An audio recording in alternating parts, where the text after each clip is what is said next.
to support political prisoners. Now, one of the things that's happened is that political prisoners are not on the agenda. We see, no, I don't know why the mic is not on. Try the other one. Business as usual. There's a switch. Okay, that's working through the camera, and so I assume you can hear me. As I was saying, the political prisoner issue is not on the national agenda. We have Black Lives Matter, we have Trump, we have everything but that which made it possible for us to be here today. And what I'm talking about is the 1965 Civil Rights Act. And the 10 points, the first 10 points of the Black Panther Party are, they became the 1965 Civil Rights Act. And those people who made that agenda possible, that is Black Panthers, Black Liberation Army, Weather Underground, all of those groups that raised a fist to the injustice are dying in the death camps. They are old and they are dying by the denial of medical aid. Now, when Lynne Stewart was in, I was saying, how is the medical treatment coming? And she says, there is no medical treatment here. She was ill when she went in, and they took 18 months after she was in before they even looked at her problems. And as our daughter, the doctor, said, she had a cancer that you can't wait 18 months before you start working on it. And so, as a result, it became very difficult in prison. Now, that's just one prisoner. That's my favorite personal political prisoner. But there are 100 others who are suffering, and we don't even talk about that. And so what we are here tonight to do is to begin or to continue struggling to bring the political prisoners in America, that issue of political prisoners, to the agenda.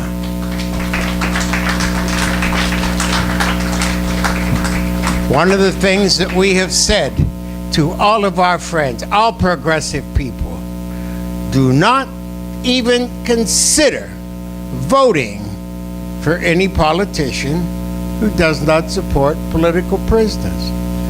It's very simple. People carry on about armed struggle, and they say, well, these guys carry guns. Of course they carry guns, and in the words of Lynne Stewart, when people said, well, they killed a policeman, and her answer was, I don't know whether they killed a policeman or not. What do you think the policemen are doing to the rest of us? And so, what is good for the goose is good for the gander. And we people who call ourselves progressive must understand there is a difference between violence to oppress people and violence to fight oppression. And we have to stand for that. We have to make it clear. And the sad fact of the matter is, we have very few politicians who will talk about it. I see a lot of Hillary supporters, and Hillary said, no, don't even talk about it now. It's too soon to talk about it. Well, 40 years is not too soon.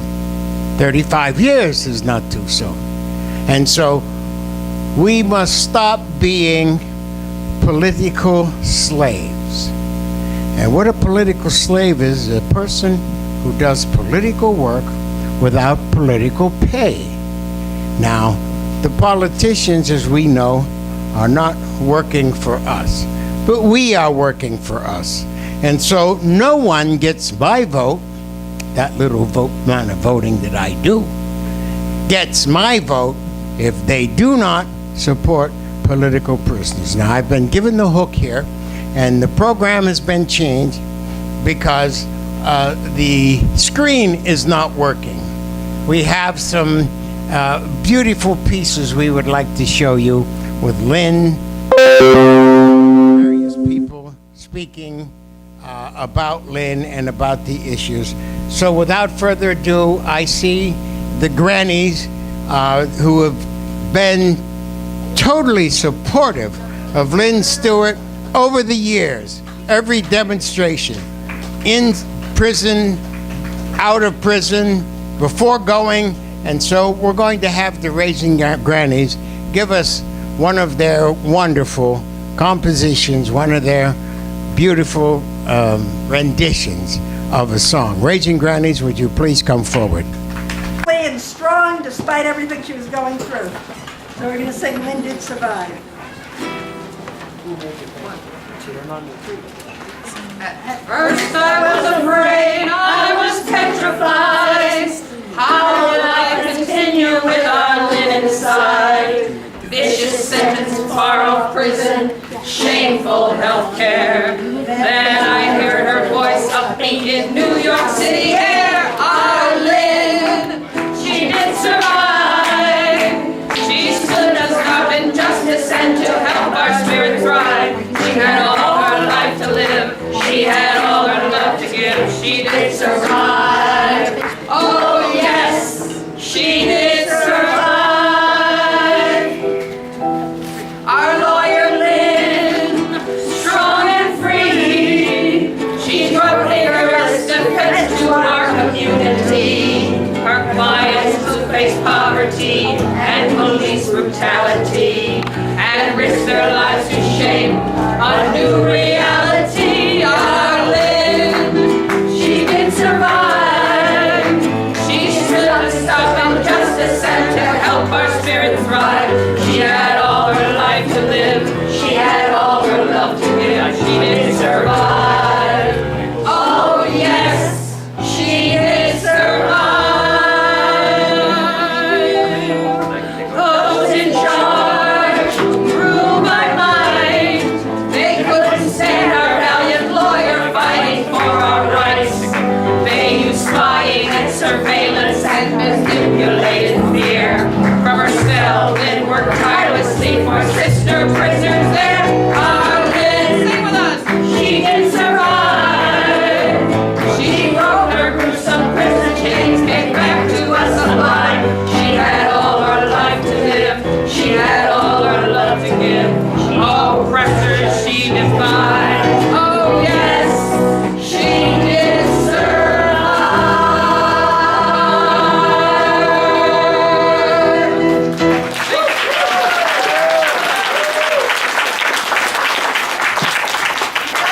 If you want to sing along with us, we have one more short song. This is an easy one written by Corinne Willinger, who's going to be 90 soon.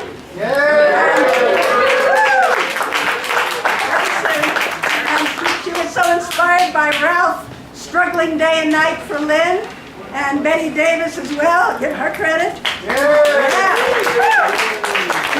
So she wrote a love song. 1, 2, sing. We love Ralph Pointer. We love your big bright smile. You helped make Lynne's life worthwhile. You backed her every trial. We love our Ralphie, and you deserve the best. We know you would not rest till Lynne was home. We love you, Ralphie. We wish you happiness. You help all in distress. You deserve all success. You fight for justice and fairness your life long. Your ideals are always strong. So here's your song.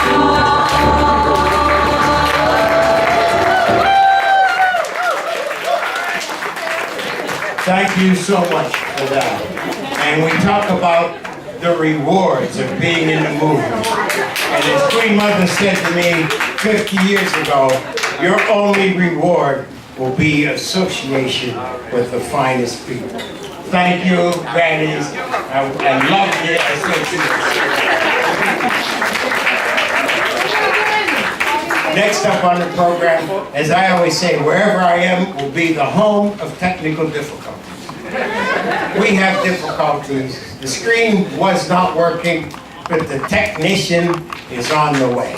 And so the program will be changed around a little bit. So, Sister Betty, whom is next? A former Panther who got her on the broadcast the very first week after she got home. So it'll be Larry Pinckney, Dick Gregory, myself, Lynne Stewart, and Ralph Showman. Go ahead with that, Ernesto.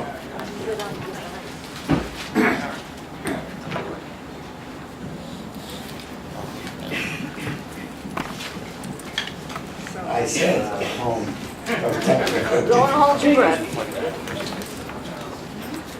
Go ahead, Ernesto.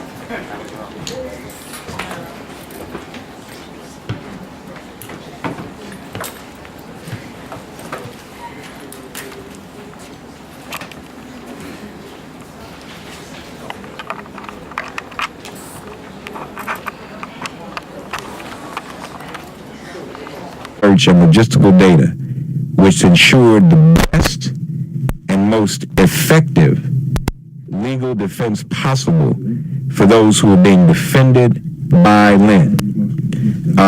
Ralph Pointer came out of a highly politicized black.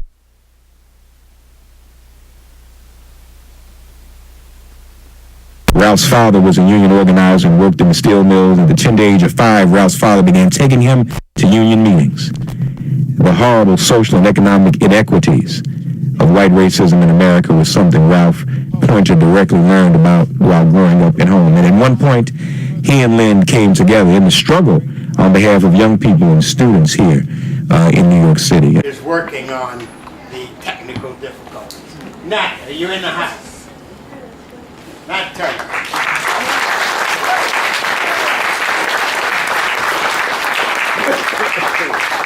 It was coming through the earphones, you can tell what you wanted was coming through. That worked. I mean, not you, the other people talking was coming through. Other people talking. It was, I'll go ahead and sit down.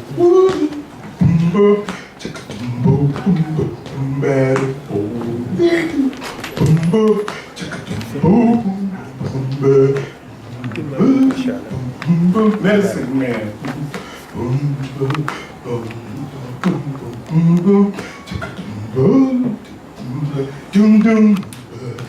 Djembe chest.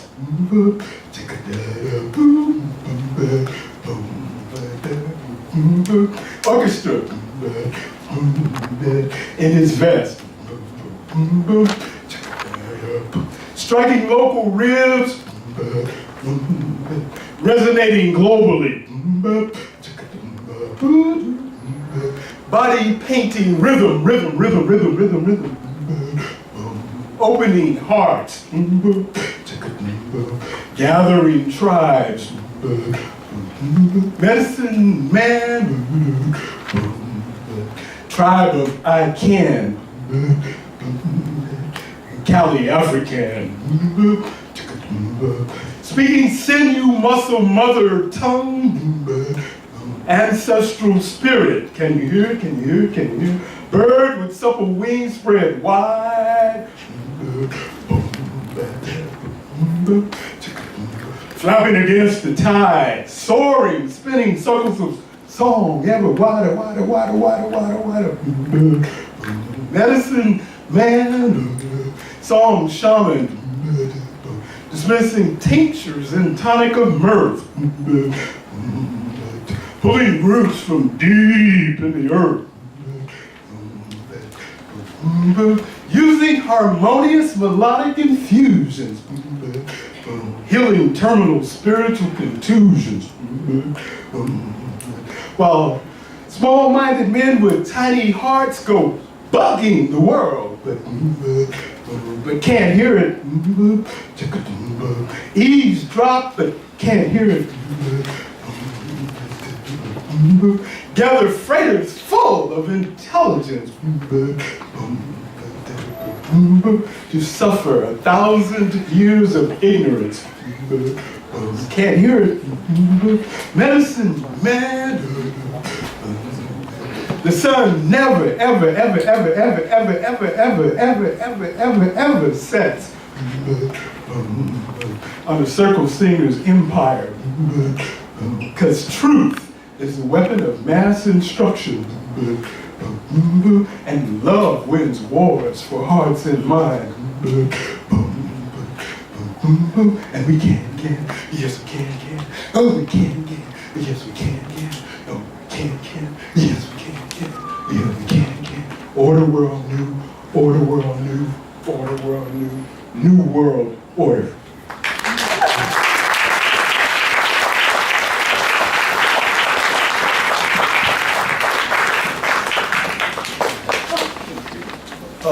A little something for Mr. Gregory, and if there's anyone who just flew in from Saturn or Jupiter or Mars and doesn't know who Mr. Gregory refers to, please raise your hand. Our white bearded cannon fell silent. The day became grayer. I know. He was my mom's favorite funny man. She bought his books and vinyl, speaking to her like Malcolm. I remember him doubling us over, splitting our sides, shaking our cords, and the mantra he chanted like a Buddhist priest.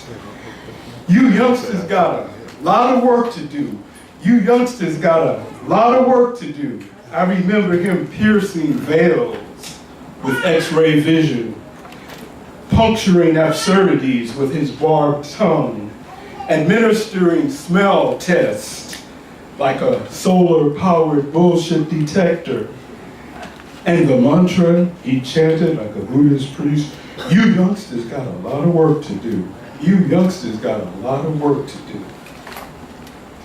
I remember him coming as close as we've come to having a superhero, putting his body on the line, running, marching, fasting, speaking, teaching us to laugh at lone wolves and magic bullets, chortle at cover-ups, and follow the money where the bodies are buried. I've got a lot to learn. Well, don't think I'm trying not to learn. We wake with watch hands saying different things, yet nothing untrue at 9, at 10, 11, round midnight, or 4 in the morning. Our valedictorian left the long table, crossed crimson curtains, slipped into sacred ancestral space, never quietly into the night, yet never far away, winking from the galaxy. Our valedictorian delivered her stellar 77-page commencement address, flipped her tassel, flung her mortarboard skyward, signaling us to hang our tears out to dry. Step up, take Mama Harriet hormones, strap on our balls, speak truth to classes entering elite universities of the street, colleges of struggle, signaling us to become distinguished professors of Lynne Stewart studies, shameless agitators having yes men fun, dancing in the street to brass bands, single-payer juju masters caring for all, anonymous WikiLeaks workers stage whispering what's real, signaling us to become distinguished professors of Lynne Stewart studies, constructing lives worth living, unpacking, decontextualizing intersectionalities of socialism, hardwiring our hearts with circuitry of love. Lynne Stewart scholars, come matriculate, come agitate, come with love trumping hate, come educate with fierce scorching debate, come quickly blowing whistles on some gate, come shredding scribblers who obfuscate, for we know we can win with readers like Lynne. We know we can win with leaders like Lynne. We know we can win with writers like Lynne. We know we can win with fighters like Lynne. We know we can win with lawyers like Lynne. We know we can win with warriors like Lynne. Larry Pinckney, folks. Few have not heard of the fiery, passionate, and yet gentle and well-reasoned leader. As a true people's lawyer, has provided for members of the Black Panther Party, the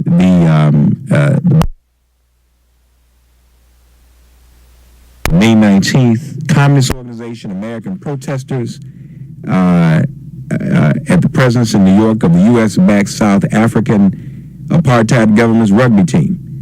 Muslims unjustly targeted by U.S. authorities. And certainly neither last nor least for her enormously successful defense of African-American Larry Davis against the racist police brutality of the New York City Police Department. And never far away, of course, was her husband, Ralph Pointer, providing Lynne with inspiration, crucial case research, and logistical data, which ensured the best and most effective legal defense possible for those who were being defended by Lynne. Ralph Pointer came out of a highly politicized Black American family in Pittsburgh, PA, where the name of Paul Robeson, among others, was revered. Ralph's father was a union organizer and worked in the steel mills. At the tender age of 5, Ralph's father began taking him to union meetings. The horrible social and economic inequities of white racism in America was something Ralph Pointer directly learned about while growing up at home. And at one point, he and Lynne came together in the struggle on behalf of young people and students here in New York City and forged a union. And Ralph was there to greet Lynne and receive her home once she was released just days ago from prison. And we all have been fighting for that and demanding that. Joining us now, Lynne Stewart and her husband, Ralph Pointer. Lynne and Ralph, God bless you both. How are you? Well, fine. It's easy to tell. And very well indeed. You know, the contrast to where I was a week ago and where I am now is just so remarkable and so, I can't, there's no description for this. Yeah. You go from a totally regulated, miserable, loveless situation, and I come home to my family, my friends, my political community, and I am just so loved and so uplifted. You know, I could use words for a half hour. Well, that's wonderful, Greg. And Ralph, I know you're elated to have her home. Let me tell you, as I once said, I'm better than I have been in 4 years. I've been served in jail 49 months, I think. Wow. And just to hear the two, you both sound so good and so strong. You know, I can't imagine that you've been through a hard time or difficult time. Or even, Lynne, God bless you, we're all aware of what you're facing with your health. First of all, how are you feeling? How is that? Well, I have, effects. I am been on chemo for almost a year. You know, the after effects are there. You know, a little. I have a built-in excuse for anything I don't remember or I'm foggy on. But I get tired very, very easily. Me, who was always a dynamo, you know, out there. So I get tired easily, so we just face ourselves. We have an appointment at Sloan Kettering, the cutting edge, the most wonderful place to be if you have cancer.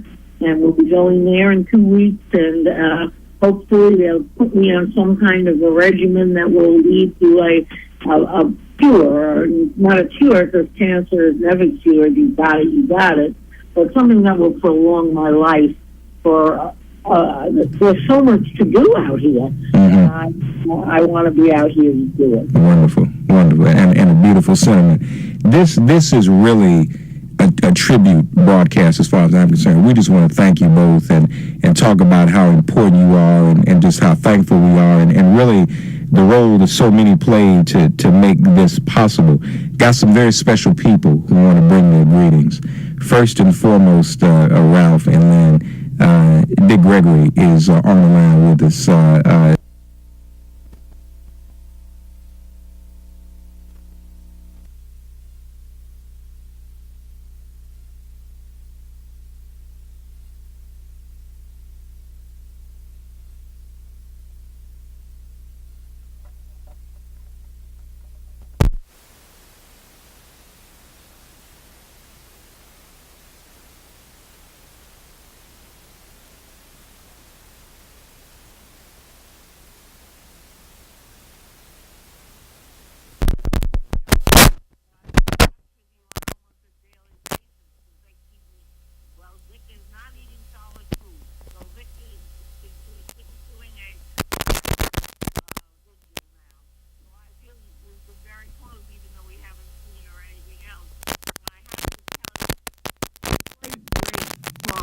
In the fact that you were standing up for me.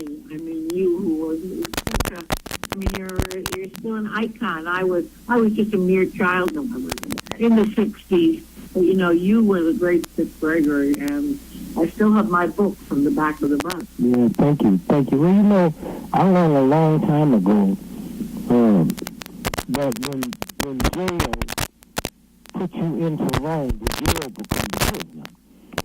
And that's one of the things that happened when all your friends out here was gathering petitions. And so now that we know that nothing moves without the government tracking it and recording it, they knew how many petitions we had before we did. True enough. and so consequently, there's you know, fasting and meditating and praying, and then all of the people out here that didn't know.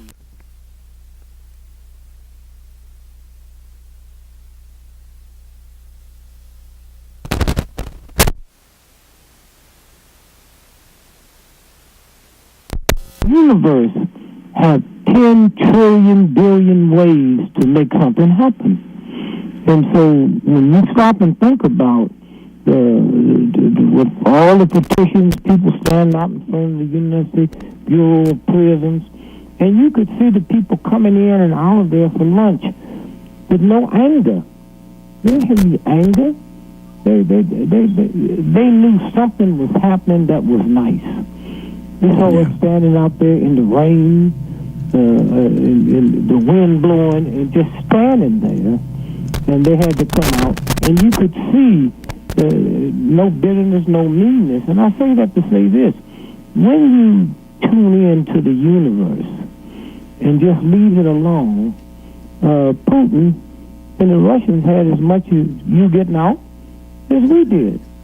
I mean, do you believe this people that was holding you in, even though when the people below them were saying, no, she needs to be our time served. Well, we're not going to do this. And then all of us, here's Putin, somebody who we painted as an evil genius, a hoodlum, and a thug. And we look at him with more compassion letting people out of jail that's not even sick at the point of dying. And then all at once, how would it look like when all of his bitter enemy, he let him out, and that's the only news that was out here that was making sense during the Christmas holidays. Mm-hmm. Then everybody was listening, and all at once it dawned on, oh my God, if he dies in jail, after all of this last 2 weeks, all we hearing about is the people that Putin had pardoned, and I'm sure that had as much to do, but it makes no difference when you have a system and a group of people that said no, no, no, no, no. And so we just say thanks, and that's what faith is about. I tell people, my grandchildren, when you push the button at the elevator, you don't wonder if it's coming. We got people who have more faith in the elevator showing up in the universe. You stand and you push the button, you just keep talking to your friend, the elevator show up, you get on, you push your button and you get off. You have no doubt. So there's a lot of people that understand the faith, that had no doubt that this was going to happen. Just hate that it took so long. But that's always what it is. We want, instead of putting it in the universe, we want it on our schedule. So just thank God you are here, you are with us. And I can tell you now, that cancer you have, and don't let nobody tell you you are always cancer. No. I had the worst form of cancer you could have. I don't have none of it no more. And so again, when you stop and think about, the love and the kindness and all of the people in life you have affected, not just people who were judged, but people who were not supposed to judge, and see someone dedicate this type of service, to humankind. And so again, I just say thank you.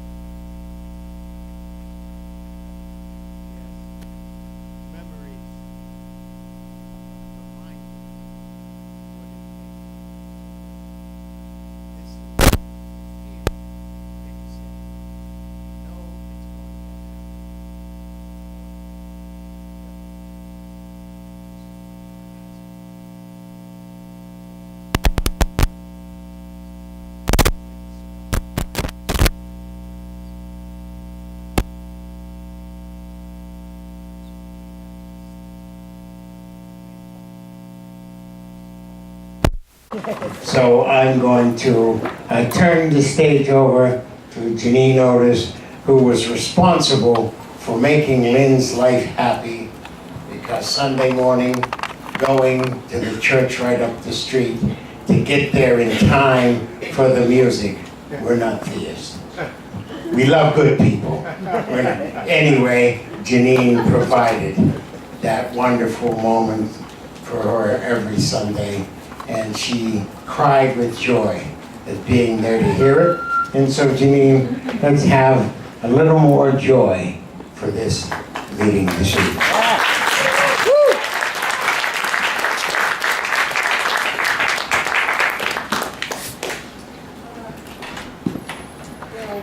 We're always honored to be here. Remember Lynne. We remember Lynne. Yeah. And we love Ralph, and they brought us as much joy as we were honored to bring them. And we're remembering Dick Gregory. I grew up listening to Dick Gregory. He was amazing. And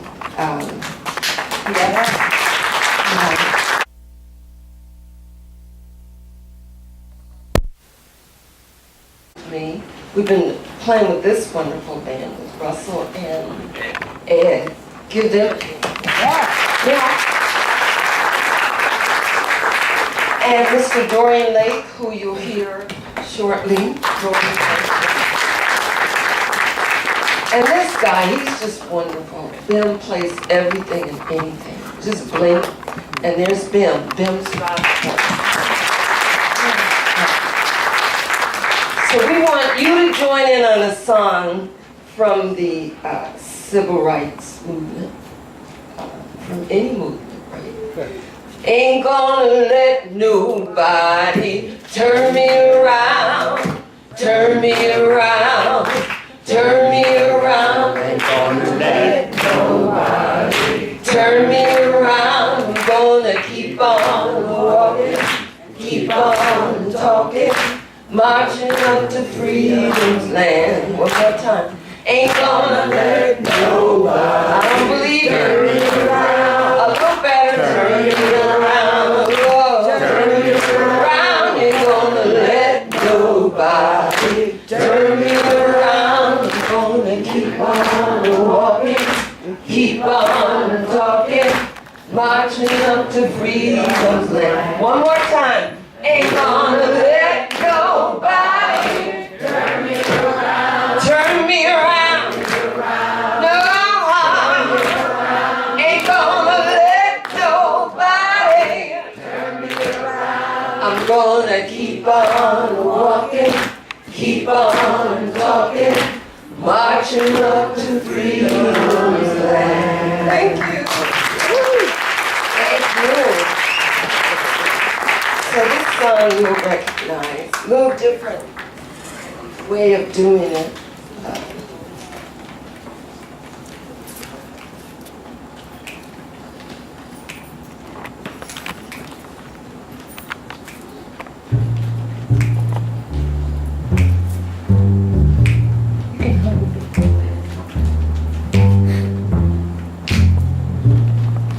Oh, I wish I knew how it would feel to be free.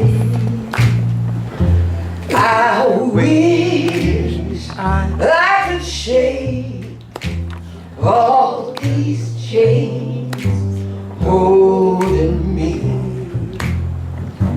I wish you could hear. I got so loud. Say the word. Say them loud. Say them clear. For the whole world to hear. Let's do that again. I wish I knew how it would feel to be free. I wish I could break all these chains holding me. I wish I could say all the things that I should say. Say 'em loud, say 'em clear, for the whole world to hear. Let's hear it again. Give me some water.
Please sing that with me. I wish I could be. I wish I could be like a bird in the sky. How sweet it would be, yeah, that's right, if I found I could fly. Oh, I soar to the sun and look down at the sea. Then I'd sing, 'cause I know, yes. Then I'd sing, 'cause I know. Then I'd sing, 'cause I know how it feels.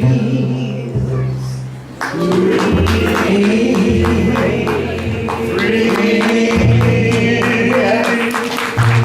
we will. Now, finally, with all the things that we hear on the news, oh my God, every day. Every day. Woo, Lord. It just goes on and on and on and on. So, yep. And what I'm reminded of all the time when I listen to stories about our leadership, hurricanes, all the things, is that we really need one another. We need one another. And so I'm going to ask Sister Dorian Lake to come up and lead a song. Be amazed.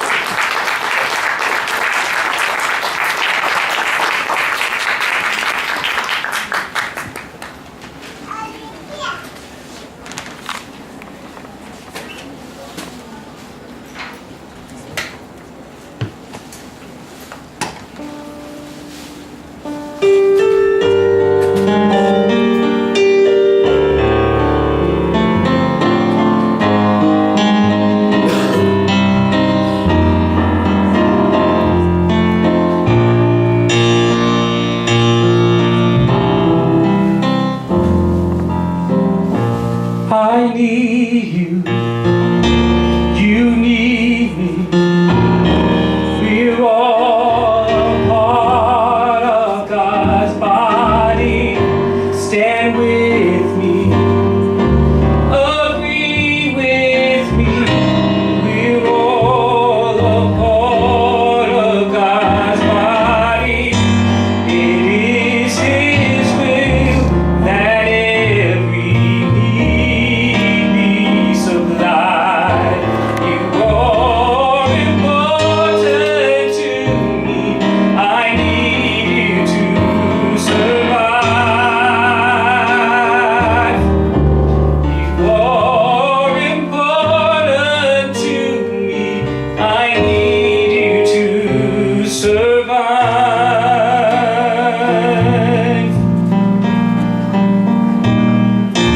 I need you, you need me. We're all a part of God's body. Stand with me, agree with me. We're all a part of God's body. It is His will that every need be supplied. You are important to me. I need you to survive. You are important to me. I need you to survive.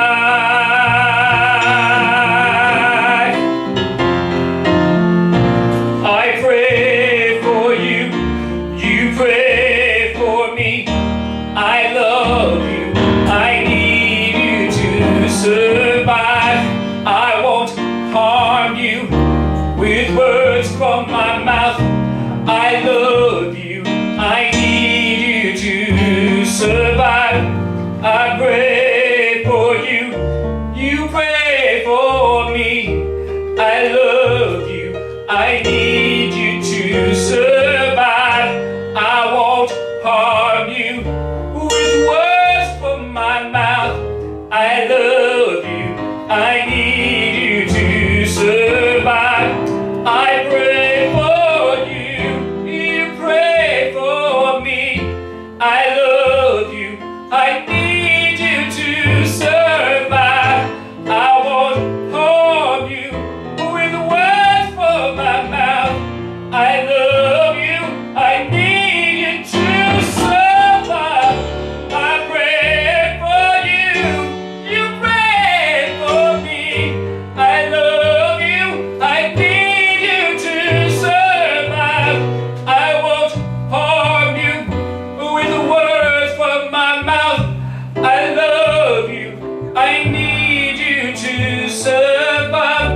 with the words from my mouth. I love you, I need you to survive.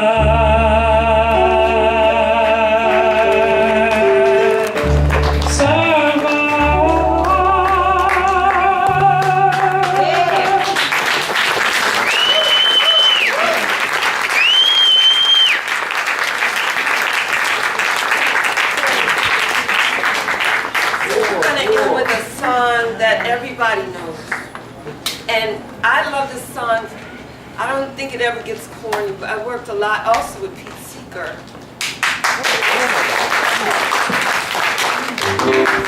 This little light of mine. All right. Just a couple verses.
About going down memory lane, and as Lynn had said, when Dick Gregory asked her how she felt, and she says, much better than I felt at this time last week.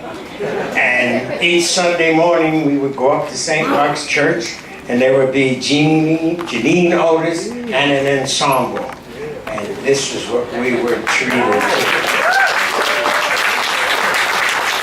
And And there was a minister there, almost as militant as we were. But without further ado, thank you. Thank you. Sister Betty Davis has been, there are no words, been supporting Lynn, 1,000%, and continue to do so, and is supporting our political prisoners. So, Sister Betty, would you make the next introduction? First of all, I want to say thank you, but you're really clapping for yourselves. I'm a typical Aries. I can't stand, and I'm going to act like Pam now, I can't stand the fuck up. So I apologize for you, for myself, and to you. And I want to thank St. Mark's Theater. It's interesting the way the St. Mark's are doing their thing tonight. The St. Mark's Ensemble from St. Mark's Church and the St. Mark's, 80 St. Mark's Theater. I mean, they were here for us when it was really dim, very, very dim. And all we had was money to get Ralph out to Texas to visit Lynn. And they would help us get that fundraising money together. They did not charge us. They understood. So that's why we came home to them to acknowledge this. In New York City, they always made sure we had a voice. And I will always remember them and cherish them for that. And I thank Brother Larkin for his patience. And because like I said, I'm an Aries, and I know it. And I apologize to everybody for being short tonight. Please forgive me. I also want to say that Ralph and Lynn, in addition to Queen Mother Moore, those of you who know your history know who she was, were the people who engaged me in the movement. I always knew that I was in trouble in this country, but they always spoke from the point of view of a solution to the problem of oppression. And that is why I have been a faithful ally to both Ralph and Lynn.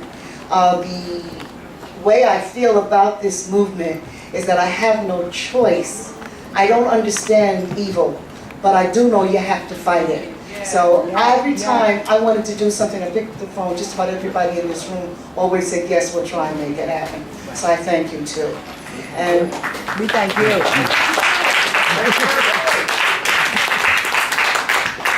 And you know what's coming up next. You will hang in there.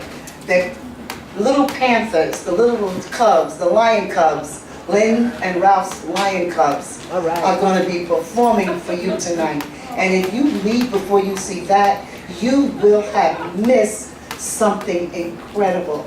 I heard just a little rehearsal snippet and I was in tears. You will miss something if you don't stay for that. And we have a fantastic panel coming up, and Sarah Founders doesn't know it, but she's going to moderate the first panel. Sorry, Sarah.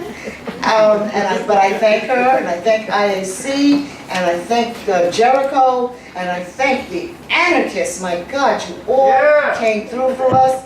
And Puerto Rico is in the house. We have a fellowship of the wind. We have a fellowship of the wind. And now I'm really going to date myself. I'm going to introduce a Barry White interpreter. And his stage name is Lenore. And he's going to come up here and we're going to do some Barry White, y'all. And this is my special plea. He has to leave. He has another engagement, but he put aside his calendar to be here for Ralph and Lynn. So I would like you to welcome Brother Lenore, and he was another son of Queen Mother Moore. He worshipped her, and he was one of her, shall we say, ministers in the movement for freedom. Brother Lenore. All right. Ernesto, you can start the tape.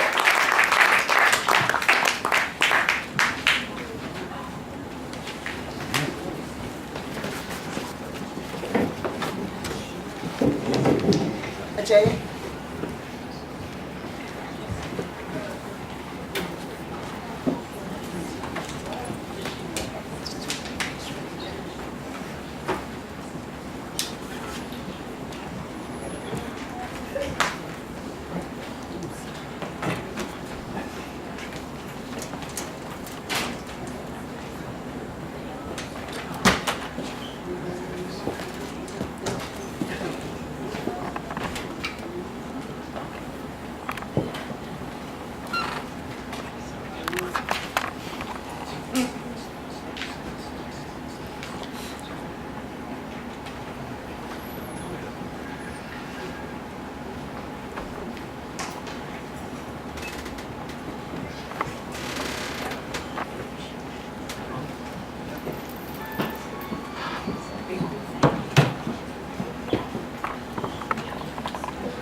Good evening, ladies and gentlemen. It is an honor and a privilege to be here celebrating our champion, our warrior, attorney Lynne Stewart, along with Ralph and Betty.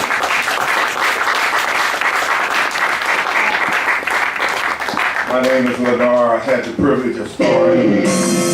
No. Bring it on. Gotta do it. Gotta do it. Gotta do it. Gotta do it. Gotta do it. Gotta do it. Gotta do it. Ah, baby, sweet baby. What am I gonna do? Baby, sweet baby, my man. What am I gonna do with you? We better make the love power. Girl, we're still going strong. Well, this night loud. Oh, that's when I feel it coming on. All I know, girl, when we get through, girl, I won't know what we will do. Don't know, girl, is what you got. Just don't want you to stop. Give it to me, all I need, baby, sweet baby. What am I gonna do? Well, baby, sweet baby, my baby. What am I gonna do with you? We didn't make the love for hours. Girl, we're still going strong. Yeah. This night really belongs to us, this hours, and I swear I feel this rush is coming on. Stay right there, don't you move. You don't know what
Okay,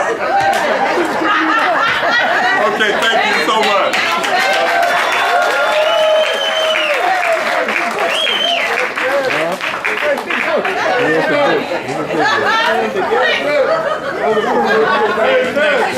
That was great. Thank you, brother. It's a reminder of the 60s when we were in the streets. So much of this is a reminder. We were in the streets. We need to be in the streets again. Next, Lynn and our daughter. Turn on the sound. Turn on the sound. Ernesto. Turn on the sound. Ernesto. When? Like that concert? Everybody knows Ernesto. I've been hollering Ernesto all evening. I think they're trying to walk so it wouldn't interfere with the other music. We've got to feel. Ernesto. Get down. Oh my God. Now, Pardon? watch your sound. Keep going. Keep going. Lynn and I had a daughter who had some daughters. All right. And so, Dr. Zenobia Brown, all right, our daughter, is going to come forward and introduce our commercial. And our commercial is coming here to talk about political prisoners. And before we talk about political prisoners, we're going to introduce a little politic, a little American politic. All right. That everybody should be aware of, and I'm sure everyone is aware of. Dr. Zenobia Brown.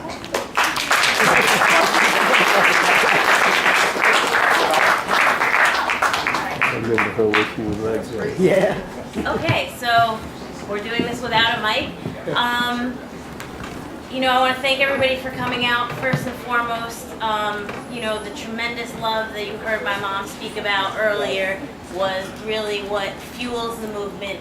It's what fueled her for all those years fighting for pretty much everybody. Yes. It's the thing we loved about her. It's the thing that she instilled in all of us children who are out here tonight and her grandchildren. They're going to come up, and so I'm really just introducing her. 3 of her grandchildren are just going to do something for you tonight. One of the things that she instilled in us was sort of love of the arts, love of music, and love of revolution.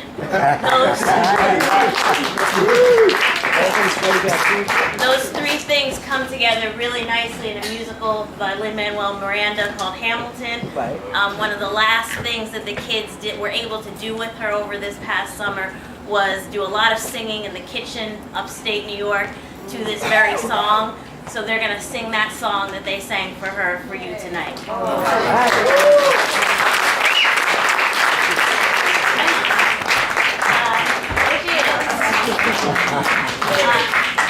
You're going to need the mic.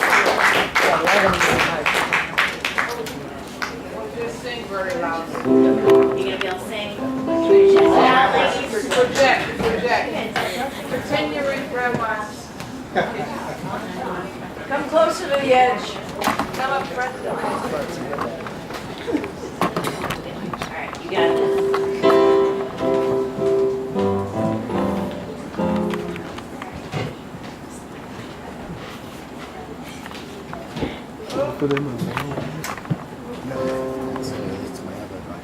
I may not live to see our glory. I may not live to see our glory. But I will gladly join the fight. But I will gladly join the fight. When our children tell our stories. And when our children tell our stories. They'll tell the story of tonight. Raise a glass to freedom. Something they can never take away. No matter what they tell you. Let's have another round tonight. Glass to the floor of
proud of those little ones.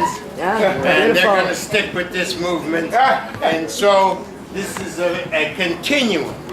And so I said they were the introduction to our commercial, our reason for being here this evening. Sarah Flounders is going to introduce, now we have the speaker.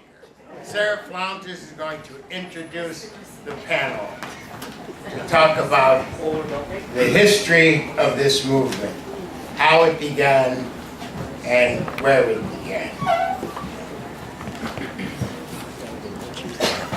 Thank you. Hey, Sarah. All right. We all know Sarah. Yeah, Sarah's great. Struggling for everyone all of the time.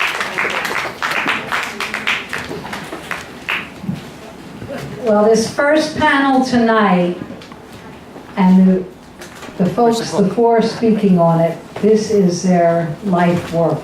This is their determination, and it's relentless. The topic is, what is a political prisoner? And we'll introduce each of the panelists as they speak, giving some of their incredible credentials, but I want to ask to please come down now. Let me put it in the order in which they're speaking. Frank Belgara.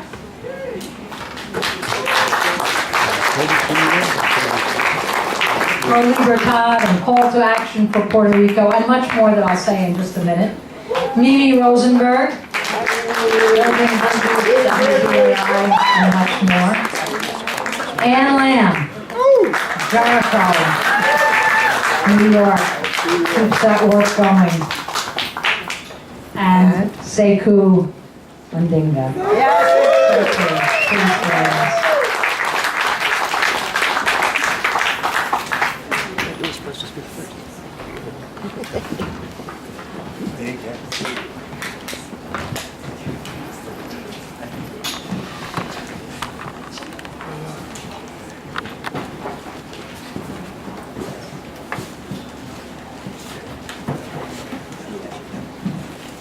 My apologies for reading this. This is an unfolding agenda, as you all see, and I just got assigned this. So. but this is a panel that we all know so well. As I say, they are the ones who do the work. So we're going to start off with Frank Belgara.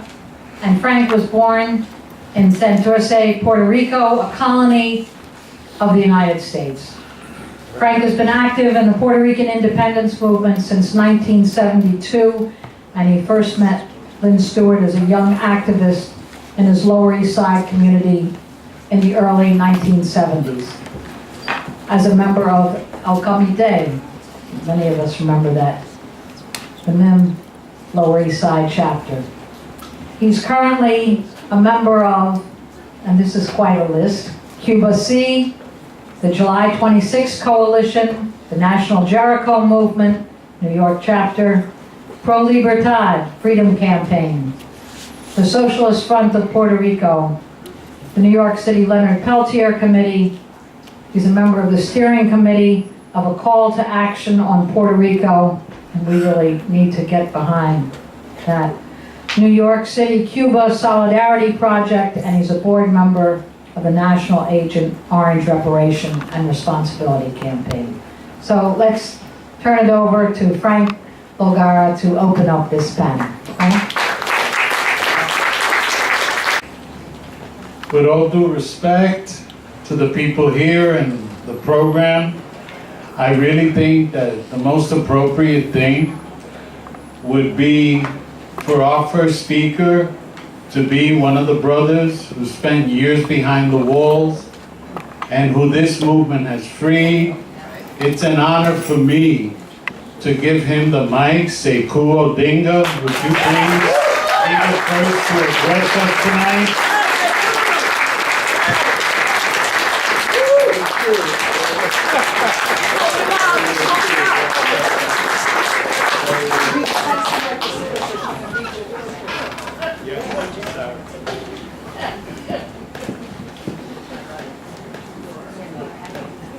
actually, Sekou was to be, but I couldn't agree more with putting him first, but he was really to give the wrap up on this, but it's right, and maybe he'll do that too. Sekou Odinga, former U.S.-held political prisoner of war, former member of the Black Panther Party, Black Liberation Army, forced underground after being targeted by the FBI COINTEL program.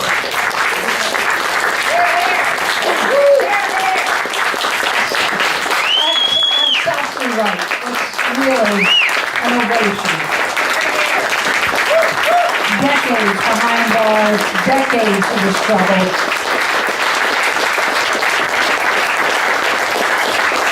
Sekou went to Algeria to help establish the Black Panther Party International section.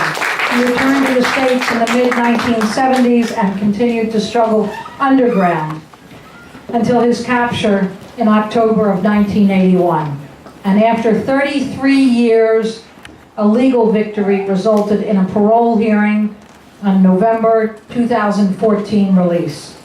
And that, what a release that was. Sekou continues to work on behalf of the advocates for the release of more than a dozen U.S.-held prisoners of war from the revolutionary movements of the 1960s and 70s as a founding member of the Northeast Political Prisoner Coalition. He's a contributing writer in Look for Me in the Whirlwind from the Panther 21 to the 21st Century Revolutions. We could say so much more, but Sekou Odinga.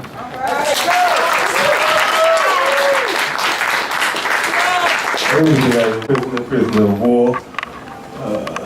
What is a political prisoner? I think most of us know that a political prisoner is one who is captured or arrested for their political activity, their political speech, their political thoughts, ideas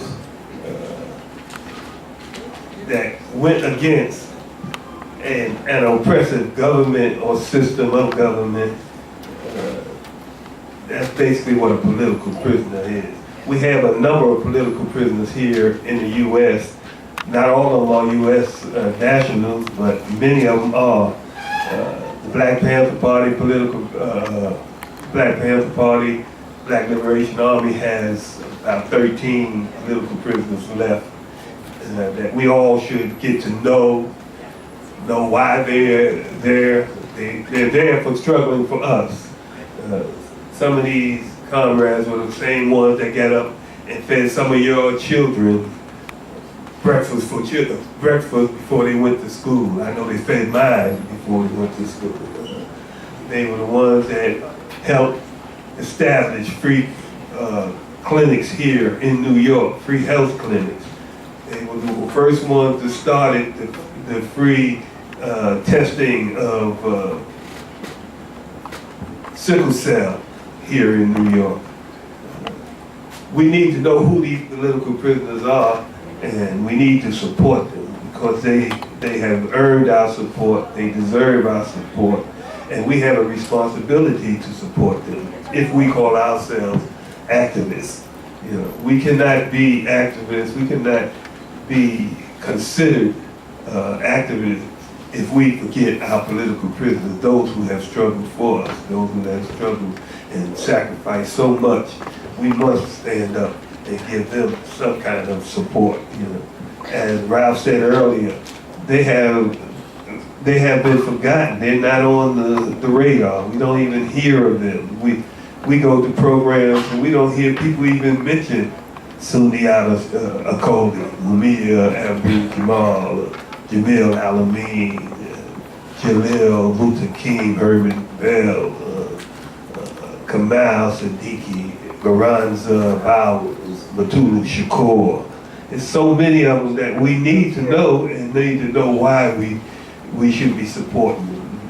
And the reason we should be supporting them because they sacrificed for us, for our family, so we can walk down the streets. I can remember a time when it wasn't safe to walk down the streets. Police would pull us aside and bust us upside the head it's done started again now. We see a lot more of that happening today. Young black men are being pulled aside, busted upside the head for little or nothing, and often murdered, just shot down. These were the brothers that stood up and said, no more of this. We're not gonna have that. Shoot one of us, we're gonna shoot back. We have a right to do it. That's why we should be supporting these political prisoners. We should know. Too many of us don't know who they are. So we need to write them. We need to get to know them. We need to send them a little money if we can. Write the parole boards when they get ready to go to the parole office and say that we want these brothers out here because we know they're good for our community. Talk about the things they did in the community before they was captured and locked down for many years. Most of them are elders now. Most of them are now 60, 70.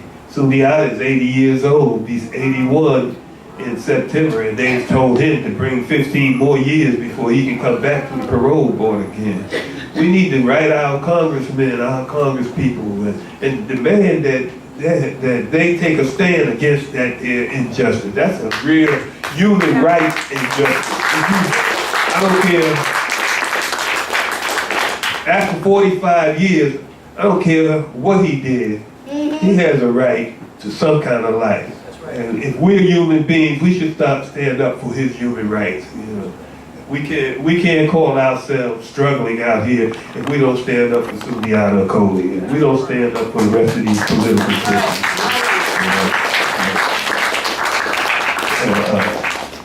I don't know how long I'm supposed to talk. I guess I was only supposed to say a few words, but those few words were free our political prisoners, free them all. We need them. Thank you, Brother Sekou. Assalamu alaikum. I stand here, and Sarah mentioned that most of my life has been, as an adult, dedicated to the freedom of political prisoners. But I stand here on the shoulders that go all the way back to the resistance against the Spanish Empire, which colonized my people, Puerto Rico, for 400 years. And that resistance began when two Taino native people of my country, Puerto Rico, had the nerve to drown a Spanish soldier to prove to our people that they were not gods. And that triggered the resistance 400 years against Spain and 119 as of today against the United States invasion of my country in 1898. So the least I could do is pay homage to the resistance that my people have carried on for so long. My grandmother was a member of the Nationalist Party of Puerto Rico when President Truman ordered the liquidation, literally, of the Nationalist Party of Puerto Rico, which means that our people were being arrested. When they resisted, they were being shot on their front porch in front of their children. And until 67, 68, it was a crime to fly the Puerto Rican flag in front of your home. You would be arrested and jailed. Okay? And our people shed blood and gave rise to many political prisoners in that resistance. When I was thinking of what my remarks would be today, I thought I'd give a small background to help me and us further understand a little bit what is a political prisoner. Where do political prisoners come from? So if you'll bear with me, and also I have a tendency to go on and on. That's why I thought I would write something so I could get a better message. So here it goes, folks. What creates political prisoners? What creates political prisoners? Socioeconomic political systems which are defined by oppression and exploitation, racial, religious, and gender oppression, All these things create resistance, as I was saying. Where there is repression and exploitation, there is resistance. And it's in that resistance that birth is given to political prisoners, the men and women who have the courage of their communities to stand up and to resist, to defend their families, to defend their homes, to defend their communities, and ultimately to defend their nation. And that's where our prisoners come from. It's the struggle for nationhood against the empire that creates political prisoners. Our people, many people, seek alternatives to this oppression. First, small groups come together to discuss, share, and learn from the reality they're facing. They grow into organized resistance, organizations, groups, collectives, and more they dedicate themselves to win the support, the hearts and minds, as the Vietnamese did, of our peoples. And it's in winning the hearts and minds of our people that we win. And as Sekou mentioned, we have a right to defend ourselves.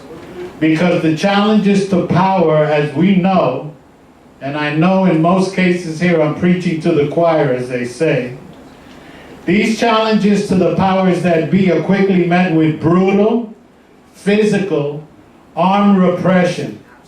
And our people quickly learn that appealing to the morality of the oppressor is not only a losing proposition, but without organizational, economic, and self-defense and offense, they will likely get killed. And surely it will result and has resulted in the killing, capture, and torture of our leaders in the resistance. Our people have always had to struggle to survive and move forward as a people and as communities. We struggle to defend and build our freedom against the organized war of those who would oppress and exploit us, the races who would deny us and our children our future. See, because we're not just fighting for ourselves and our immediate communities. At stake is the future of our children, our grandchildren, our great-grandchildren. Because my grandmother struggled and her mother struggled, I grew up in a family where struggle was not a dirty word. It was something to aspire to in defense of my community. The systems and the military and paramilitary and vigilante institutions that the system forms to fight us, the people, when we try to claim our freedom and justice for our communities, are very funded, supported, openly and covertly, so that they're able to destroy and damage our movements. The fact that we're standing here today and those of you who are supporting this event shows that they have not been successful in silencing our people. And as far as history shows us, we will not be silenced. Imprisonment creates political prisoners and prisoners of war. What is a PP or POW, a prisoner of war, a political prisoner? It's a man, woman, or child whose defense of family, community, people, nation poses a challenge, a threat to the status quo of oppression and exploitation, which is the living reality of most of our peoples on the planet. It is the human being who dares to stand and fight to protect and defend their people and their nation. It's a conscious act defined by study and action as a way of life, a life of principle and sacrifice on so many levels that places this individual, organization, or movement in the line of fire of a racist and corrupt system. How many times haven't we heard around the world an open defiance? Dare to struggle, dare to win. Dare to struggle, dare to win. Dare to struggle, dare to win. Dare to struggle, dare to win. These acts of selflessness demand our respect and admiration. More than that, they demand our support. As Brother Sekou was saying, they demand our support. Not just for our brothers and sisters behind the walls, but those of us who are in exile in these broader walls that is this society. And the families of our warriors behind the walls, they need our support. Brothers and sisters, we're here tonight to honor one of our warriors, Compañera Lynne Stewart. And our tradition with our prisoners is to bring them here. Now I know Lynne is already here. But I want to hear, when I say Lynne Stewart, I want to hear a strong presente. She's with us, she's here, she's our example. Lynne Stewart! Lynne Stewart! Lynne Stewart! Now and forever in our hearts and in our work. Thank you.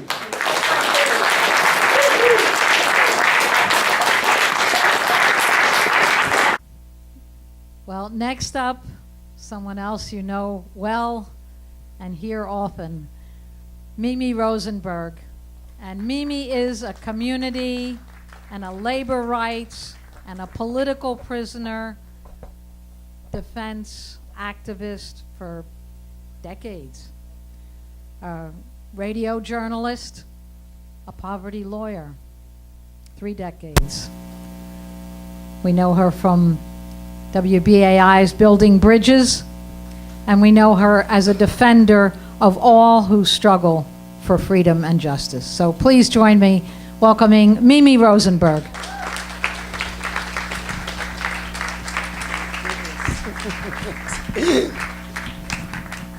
First of all, I am humbled. I am humbled. I think I'm really here to play radio host, to really reintroduce and give applause to our comrades there who have really made the sacrifices. So let's acknowledge their sacrifices, their commitment. I have to also say that there's some other folks that we must honor and acknowledge. My sister Sharon Salam, who lived through the brutality of the state with the prosecution of her son, Yusef Salam, and we won that battle. She won that battle. She brought our young brother back to the community. And sitting next to her, another person who must be honored and uplifted, the mother of Mohammed Ba, who was shot to death by the police. You need to show up on November 1st to the court. Sarah, give me that flyer for a second, because you just got to remember these things. The police say as follows. This is the lawyer for the NYPD. Mohammed Ba felt no pain. Mohammed Ba did not suffer. He was shot multiple times by the New York Police Department. Damn you. So we need to uphold the real revolutionary strugglers here, the victims of a system that is solidifying into a fascist structure. White people don't kind of get that all that often because it hasn't fully hit their community.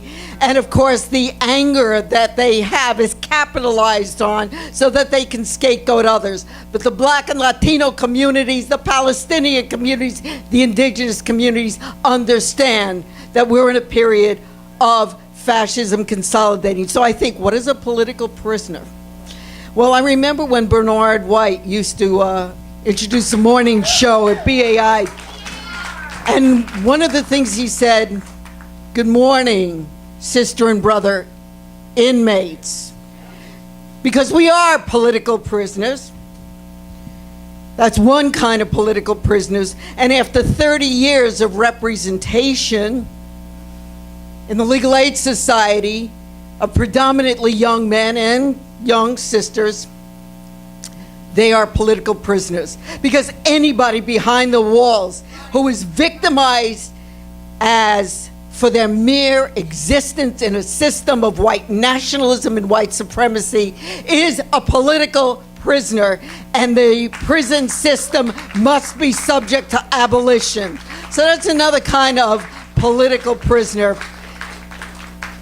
And I'm kind of troubled by referring to people such as the ones here as political prisoners, because I don't think that fully acknowledges who they are and what they've done. They are political leaders. They're not some icons of the past who we will allow the system to bury behind the walls. They remove them from our communities because they were the leaders for transformative justice, not just reform struggle, but transformative, reparatory justice, which meant systemic change, because that is the only thing that we must be gearing up to, and as part of that, that's why we have to support the leaders, and they are still our leaders. My brother here is no less of a leader now because he is back amongst his beloved community. Lynne Stewart was no less of a leader when she came home. This was a woman who martyrized herself. She knew she had cancer.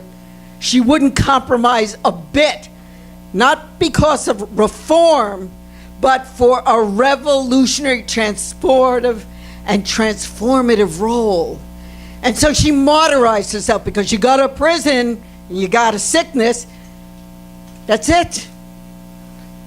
That's why we're here, to honor that kind of sacrifice and again lead up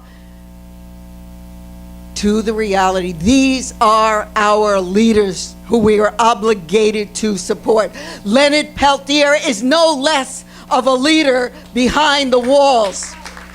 My Palestinian sisters and brothers in the largest open-air prison in the world, Gaza, are no less of a leaders. And there's not one of these men and women, not the Oscar Lopez Riveras, not the Lynne Stewarts, not my brother here, who got out and didn't continue to dedicate themselves to their communities and to the process, not just again of reform, but transforming our society by forming the kind of organizations and doing the work that's going to confront the systemic barbarity that creates the inequality and oppression that people feel.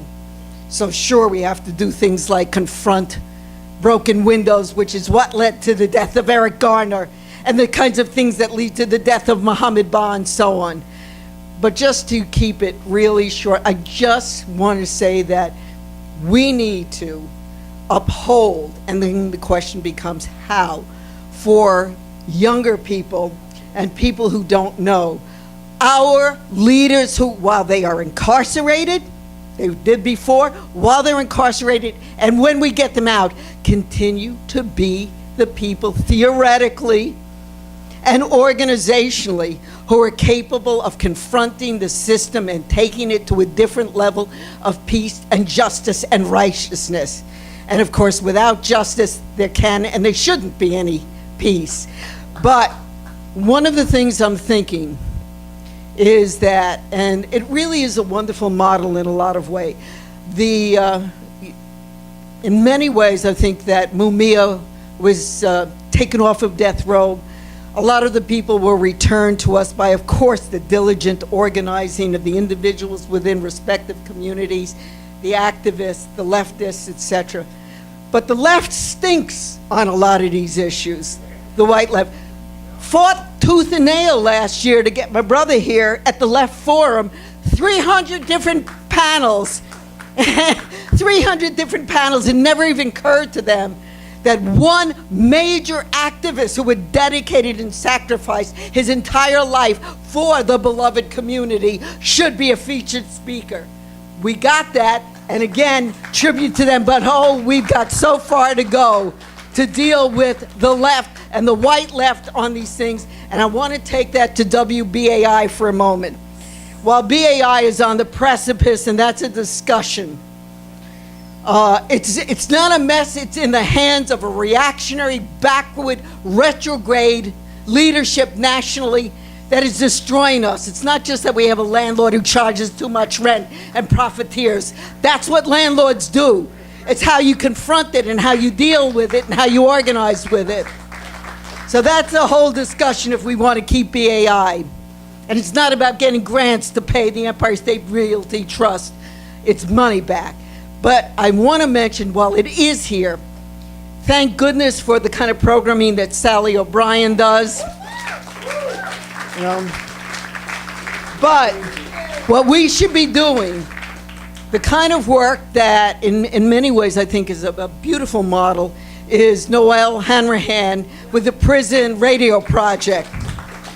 And we should insist upon really consolidating and demanding the introduction of programs that are specific to and under the leadership and with the voice of our sisters and brothers who are self-conscious leaders who have been put behind the walls. You notice there are all kinds of political prisoners, right? Shelley Silver ain't in jail. So we're very clear, So we really need to think about having a meeting to really consolidate our forces and trying to have a full media campaign, many platforms, the radio, the internet, the podcast mechanism, the social media mechanisms, to lift up the names of the people who are, what are they? And they are our leaders. They are our leaders. They are not just kind of icons of a bygone age. They are our leaders, theoretically and in actuality. And they have made the sacrifices, and they have proven themselves, and they have shown their reliability. So I'd like to see us and get a pad going around for people who would like to organize after this to try to put together the kind of media campaign that's going to uplift the issues of my brothers and sisters who are our colony, Puerto Rico, Brother Leonard Peltier, who must be freed, our African American sisters and brothers behind the wall, our white North American political prisoners like Dave Gilbert and so on. And so I just think that it is incumbent upon us when we come together to honor, to say what we are, what we believe in, but we must come together to continue to do actual work and collectivize our forces now. And I think a full media campaign where we, one, demand that there is a permanent full-time 2-hour program that deals with political prisoners on BAI, where we then take it to Manhattan Neighborhood Network, BCAT, Queen Station, do the podcasts and so on, and make it predominantly with the voices from behind the walls. That's one thing that I think that we can do to support the people who have supported us, martyred themselves, given their lives for us, and have never stopped keeping on. And everybody here, you're all really, really special. Lastly, the families. The Bettys, the Ralphs, the Zenovias, the Jeffs, the Brenners, their grandchildren, the families, the DeQuays, all these people who are the families. We have to be part of that extended family too, and uplift and support them, because this is about an attack on the individual, but it's an attack to destroy our communities. So that's just something I want to acknowledge, the enormity of the contributions of people like Ralph, Betty, all the family members of those who are behind the walls. We will not let you be buried. We will bring you home like we brought Lynn home, like we brought our brother home here, like we brought Oscar home. All of them. Free them now. free them now. Let's get to work and be more concerted and collective in our efforts. And thank you, because you're all spectacular, because you're always out there with your special contributions. This is the kernel of the movement and the new world to fight fascism.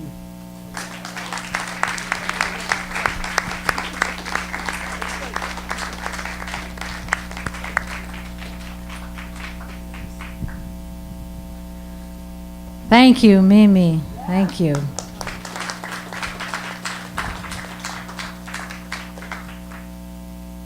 We're next going to hear from Ann Lamb. Ann Lamb, I think, is the quietest activist of this group we have here at the table. Long term. An activist with the New York City chapter of the Jericho Movement for Recognition and Amnesty of U.S. Political Prisoners and Prisoners of War. So many, decades.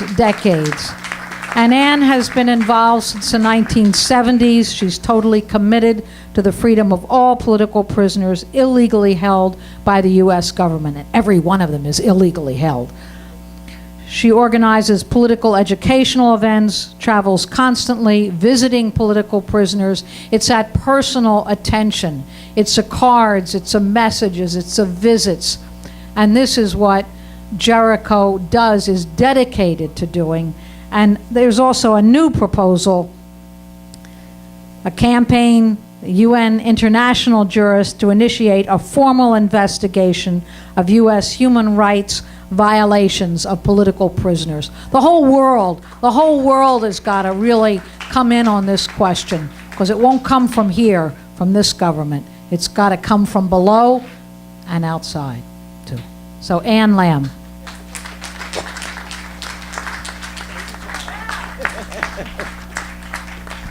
Well, thank you, Sarah, for that lovely introduction.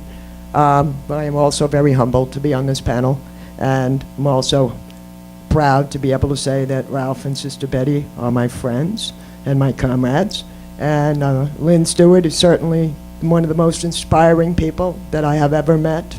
And I think that more of us should try to be like Lynne, and more of us should try to be like Ralph, more of us should try to be like Sister Betty, and we would make our work a lot easier. I'm just going to say very briefly, I ran out before because Robert Seth Hayes called me. Robert Seth Hayes is up at Sullivan, one of our freedom fighters, been down for 44 years plus. And he said he was so happy today because Jaleel Muntakim just got moved to Sullivan yesterday, and they got to see each other for the first time in they do not know how many years. And that's another thing this government does, and certainly in the state of New York, nobody's allowed to be together in the same prison for very long. So we are going to expect that either one of them will get moved again shortly, and we will be paying strict attention.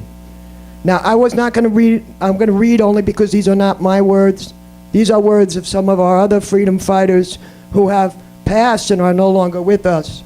I'm going to start with Barbara Herman Ferguson, who was one of the co-founders of the Jericho movement, a freedom fighter, a prisoner of war, a man who lived in exile for many years, who dedicated his entire life to this struggle. I have to take my glasses off to do this. Can't read with them on. I just can't. Herman said this after the 1998 Jericho March. Despite the fact that the establishment media didn't give the 1998 Jericho March any coverage, we struck a heavy blow at the main pedestal of America's post-Cold War foreign policy.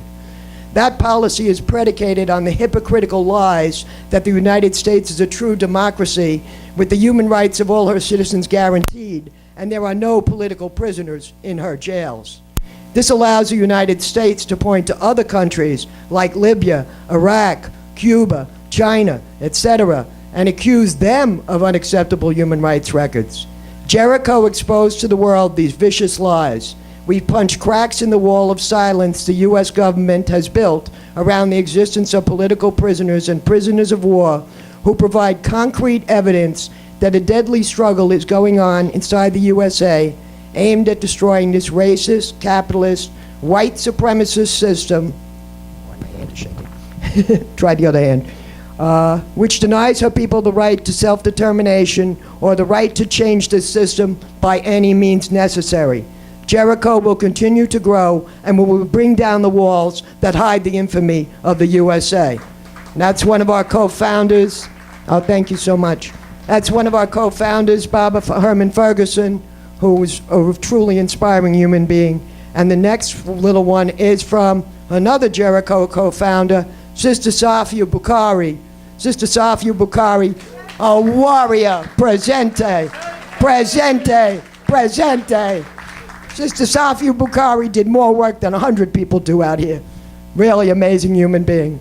Organizing and building support for our political prisoners, prisoners of war, and captured combatants is and should be a monumental part of our struggle. There should be no problem with understanding how integral this work is to building a movement designed to win and not just exist.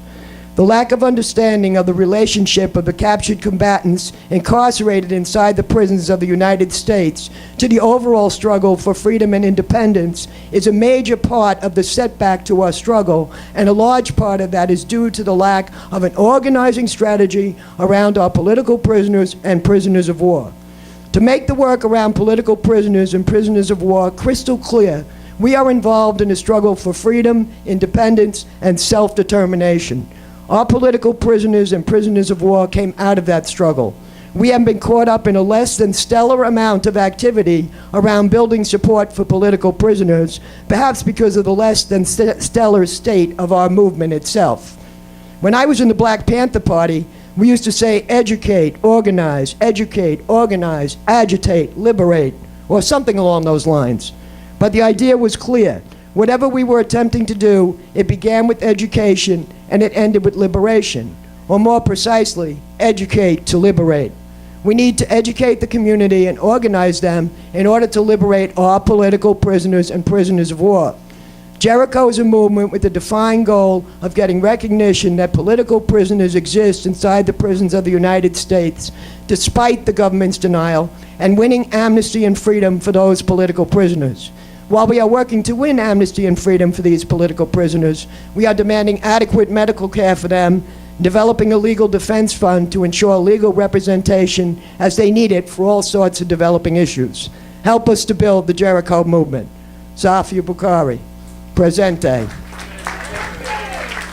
And the third co-founder of the Jericho movement is our brother Jaleel Muntakim, who I have the honor and the privilege to call my friend and my comrade, and he wrote this piece recently. So in 1996, I distributed a call for action to reestablish the Jericho marches. Comrades Safia Azia Bukhari and Herman Ferguson came to visit, decrying they were unable to organize a national Jericho march in a year's time. In our meeting in the visiting room at Eastern Correctional Facility in New York State, we agreed that a concerted effort would be made to organize a Jericho March for 1998. Sister Safia and Baba Herman's organizing ability was incomparable, initiating the campaign by establishing an organizing committee, a P.O. Box address for communications, and a nonprofit tax status to raise funds. They then issued a call for progressives in the left, especially those supporting political prisoners across the country, to join in the organizing initiative. Both Safia and Herman crisscrossed the country, meeting with activists, explaining the importance of the march and demonstration, letting activists know we have a collective responsibility to support our captured and confined warriors and demand their release and amnesty. Within 2 years, their indomitable spirit and revolutionary determination successfully brought 6,000 activists from across the country to Washington, D.C. for the Jericho March and Rally. That was March 27, 1998. After the march and rally, it was decided the momentum from the effort should continue, and the Jericho Amnesty Movement was born. The Jericho Amnesty Movement is charged with the responsibility of supporting and representing the interests of U.S. political prisoners, calling for their release, especially those known to have COINTELPRO convictions. There have been continued initiatives to raise the profile of U.S. political prisoners at the United Nations. In 2016, Jihad Abdul Mumit, the current chairperson of Jericho, made a presentation in Geneva, Switzerland, on behalf of U.S. political prisoners. Jihad was a member of the Black Panther Party and the Black Liberation Army, and a former political prisoner and prisoner of war. He understands the struggle to forge a determination to free U.S. political prisoners. In 2018, the Jericho Amnesty Movement will reach a milestone of 20 years of actively fighting on behalf of U.S. political prisoners. In these nearly 20 years, Jericho has established a medical committee to assist political prisoners in their health needs. Believe me, we could use help with this medical committee. People are getting older. A lot of people are sick. People you might not even know who they are. Some of those names you might not know. Some of them you would. But we have quite a few people who need medical assistance, so the medical committee could really use help. And we also have a legal defense committee to assist political prisoners in their legal defenses and challenges, also could use help. And we also assist the families of political prisoners to visit and to help them in the other ways that we can, and to continue to fight for their release. Recently, the Jericho Amnesty Movement embarked on a new national and international campaign to persuade the UN international jurists to initiate a formal investigation on human rights abuses of U.S. political prisoners. This is interesting because they were here in 1979. They interviewed Sundiata Acoli in 1979. They interviewed Assata Shakur. They interviewed Rafael Canso Miranda. They interviewed some of the other brothers and sisters. They interviewed Lolita Lebron. So this is an effort to bring them back. So not only to initiate this formal investigation on the human rights abuses, but to further demand the U.S. corporate government implement the UN minimum standards on the treatment of prisoners and for the immediate release of our political prisoners. This especially calls for the release of those with COINTELPRO convictions who have been in prison for 30 to 50 years. Okay? These political prisoners were contemporaries of Nelson Mandela. When he was fighting against apartheid in South Africa, we were fighting against Jim Crow segregation and second-class citizenship in the U.S. This Jericho campaign motto is in the spirit of Nelson Mandela, and activists across the country are urged to join and support in whatever way they are able in political solidarity toward the building of a national coalition for the human rights of political prisoners. For more information on this campaign or on the existence of U.S. political prisoners, contact thejerichomovement.com or email nationaljericho@gmail.com. So these are things that we're doing. I also wanted to say we are going to have a 20th anniversary celebration here in New York City. Save the date, March 24th, 2018. That's a Saturday. Save the date. And no, it's going to be on a Saturday. We're not talking April, we're talking March. And we're not going to do it on Mumia's birthday. We'll be in Philly for that. All right. And so, you know, that's you know, we're out here doing this work all the time. You know, we visit prisoners, we bring them food packages. You know, I'm going to go Sunday to see Jalil. Somebody else is going tomorrow to see Seth. Somebody else is coming Sunday to see Seth. So, you know, we've been busy doing this work. You might not see me all the time at different events, and most of the time it's because I'm visiting a political prisoner. If I'm not there, it's because I'm in a prison somewhere. And I would encourage more people to do this. More people should visit the prisoners. They are some of the most wonderful human beings that you could ever meet. People who knew Lynne. We know how wonderful Lynne was. People who know Sekou. Sekou is an amazing human being. You know, Sekou was in Algeria. He could have stayed in Algeria. He didn't have to come back here and fight for his people, but he felt compelled because of his love for his people and his community. So here in New York State, all you need to have is you know, a photo ID. You don't need to be on somebody's list. In Pennsylvania, you got to be on a list. In the feds, you got to be on a list. You know, but here in New York State, anybody wants to come, please email me, JerichoNY, you know, and New York City Jericho @gmail.com. I would be more than happy to accompany anybody to visit any of our political prisoners here in the state. And one thing I would like to say, and I'm not aiming this at this particular crowd in any way, shape, or form, but I think that if all of us out here in minimum security were as united in principle as our brothers and sisters behind the walls, they would not be behind the walls. And that is very important. So, you know, we have to do this work. We are committed to do this work. Personally, this is my commitment. If I die doing this work, I'll at least have felt that my life was worth it and meant something. But I would certainly prefer to have our political prisoners home now than not 10 years from now, 20 years from now, whatever. You know, we have information out on the tables. We have the palm cards for the prisoners that are going to be going up for parole again for the millionth time. Seth, Jaleel, and Herman Bell all coming up for parole again in 2018. Seth turned down 10 times. Herman turned down 8 times. Jaleel turned down 9 times. These are people who pose absolutely no threat to the community. And that is what, you know, they're told. You pose a threat to the community, or the nature of your crime, which of course is never going to change. So, you know, we really have to fight hard for our political prisoners. So, in the spirit of Lynne Stewart, let's do that. What's the call? Free them all! What's the call? Free them all! Thank you very much. It's been an honor and a privilege.